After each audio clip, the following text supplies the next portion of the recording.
Hi everyone, I hope you've had a good weekend. Today what we're going to talk about are my 2 golden rules for exercise for back pain.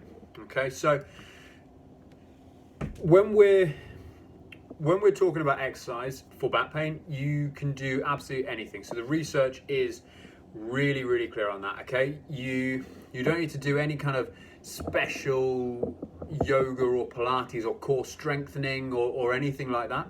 Okay, but when you are exercising, there are 2 rules that you need to follow in order to help you reduce any kind of, or reduce as many of your potential flare-ups as possible, and to provide yourself with a really simple journey for recovery.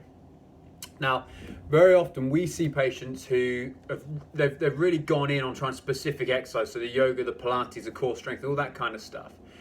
And that's one of the base kind of mistakes they make. The other one is that they do something, flare themselves up for several days, and they don't really know why it's happened. You know, I've tried to go for a walk, for example, or exercise in some way, and I've made myself worse for 4 or 5 days.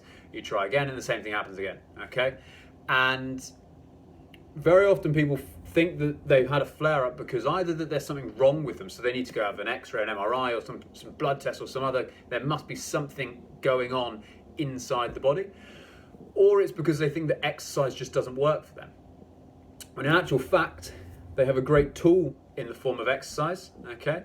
They've just been using it the wrong way. So it's like if you needed to hammer a nail into a piece of wood and you bought a hammer, and then instead of using the metal end, you flipped it around and started using a wooden handle to try and bash the nail in, okay?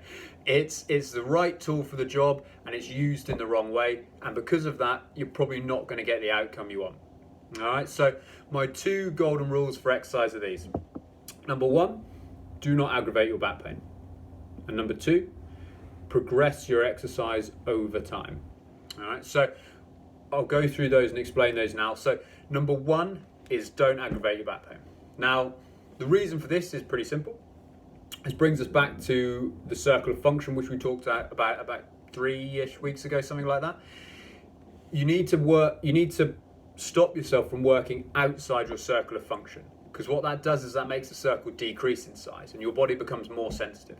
So things that weren't painful are going to become painful if we keep pushing our bodies too hard and pushing beyond the circle of function. So that's actually having the opposite effect of what you want. Instead of your pain reducing and your function improving, your function decreases and your pain elevates. All right, so the complete opposite of what we need. Now, in terms of experiencing pain as you exercise, I wouldn't say you have to experience no pain. All right, so if you're doing an exercise and you have a lot of pain and it's really uncomfortable, then that's probably not what you want to be doing. All right, but if you've got a little bit of pain, and in the spinal recovery program, we teach people that about 3 to 4 out of 10 pain in your back or that kind of area during an exercise is okay. So that might be the form of a pull or tension or an ache or something like that. All right, so we're realistic in the sense that getting some pain, 3 or 4 out of 10 at the most, when you're exercising as you're trying to recover from back pain is a completely normal thing, but that is the maximum that we let people go to. So if I've got a client or patient in a session and I'm saying they're doing an exercise for me, and I say, how much does that hurt? And they say, it's about 6. We're going to grade it back. We're going to make it easier, make it simpler, because that's just there's too much pain and that's probably going to aggravate it.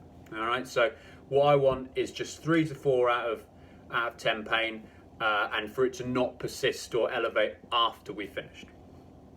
Now, rule number 2 is progress your exercise over time. So exercise helps to reduce pain, full stop. All right. So whether you're doing something really easy or really hard, provided it's still within your circle of function, exercise is going to make you feel better. But if you're not hitting the Goldilocks zone, so you're not actually challenging yourself enough when you're exercising, then your circle of function will decrease to meet that challenge until that thing is in the Goldilocks zone.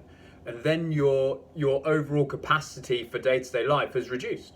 All right, so that means that you're then more likely to experience pain again. Your tolerance to everything that you're going to need to do day to day is going to be lower. So progressing what you're doing, like changing a 5-minute walk into a 2-hour walk over time, progressively as you're ready, is what is going to make your body more robust and that will then mean that you're less likely to injure yourself again. All right. Now, it's not doing that and following these two rules is not preventative of back pain, in as much as you can't prevent back pain 100%. Nothing kind of cures back pain, if you like. What we're really doing is making ourselves robust and adaptable to keep the chance of pain as small as possible. Because once you've experienced back pain, your chance of getting it again was higher than it was in the first place. So we've got to make sure that we're tackling all of those little areas to keep that chance really, really low. And this is one of those areas. All right. Now, the only thing that you need to make sure you're doing when you progress your exercise is that you don't break rule number 1. All right. So you mustn't aggravate your back pain. So progress it very progressively. Progress it very, very slowly so that your circle of function is expanding and you're not just taking these big leaps and bounds and not giving your body time to adapt and to build up tolerance. All right. And that is it. So it's a really short video today. Try applying those two principles to your exercise when I next see you. Tell me how you're feeling. All right. And you know, it's important to know that the exercise for back pain can be a little bit of a puzzle, trying to put the right pieces in the right places. And that becomes even more complex if you're not following those 2 golden rules.